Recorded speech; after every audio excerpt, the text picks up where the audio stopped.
Zee Marathi वाहिनीवरील कमळी या मालिकेत सध्या एकापाठोपाठ एक नवीन ट्विस्ट आल्याचं पाहायला मिळते। मालिकेत सध्या अनिका आणि कामिनी मिळून कमळी विरोधात कट्ट कारस्थान रचताना दिसतात। अशातच झी मराठीने मालिकेचा नवीन प्रोमो शेअर केलाय। त्याने प्रेक्षकांची उत्सुकता आणखी वाढवली आहे। समोर आलेल्या प्रोमो मध्ये कमळी रितेश सरपोतदारची भेट घेण्यासाठी जाते। ती त्याला स्पष्ट शब्दात इशारा देत म्हणते, जर तुमच्या बॅनरवर माझा फोटो लावला आणि मला ते समजलं तर तुमच्यासाठी सगळंच अवघड करून टाकेन। यावर रितेश सरपोतदार संतापतो आणि म्हणतो, तू माझा प्रस्ताव नाकारून माझा अपमान केलास आणि माझा इगोही दुखावलायस, त्यामुळे आता तुझा फोटो मी बॅनरवर लावणारच। मात्र कमळी अजिबात न घाबरता त्याला सडेतोड उत्तर देत म्हणते, आमच्या महाराजांनी आम्हाला एकच शिकवलंय, अन्याय होत असेल तर डोळे झाकून बसायचं नाही, अन्यायाविरोधात लढायचं आणि मी ते नक्की करणार। कमळीचा आत्मविश्वास पाहून रितेश म्हणतो, पहिल्यांदाच माझ्या समोर बरोबरीचा प्रतिस्पर्धी आलाय, आता ही लढाई लढण्यात खरी मजा येईल, असं म्हणत तो कमळीचा फोटो आपल्या बॅनरवर लावतो।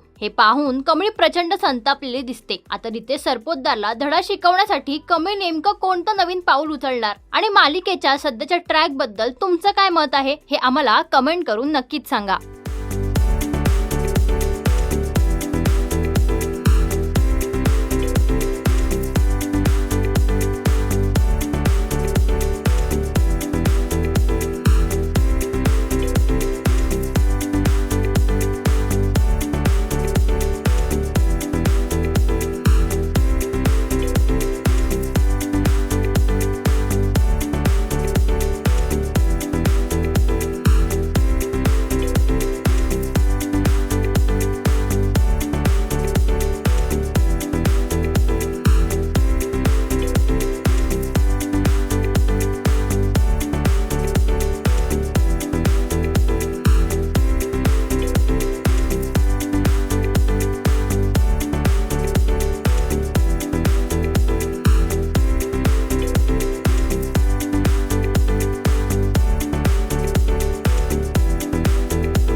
मराठी मनोरंजन सृष्टीमधील मालिका, चित्रपट, नाटक तसेच कलाकारांबद्दलच्या नवीन अपडेट्स जाणून घेण्यासाठी नक्की सबस्क्राईब करा इट्स मज्जा मराठी या आपल्या नवीन यूट्यूब चॅनलला।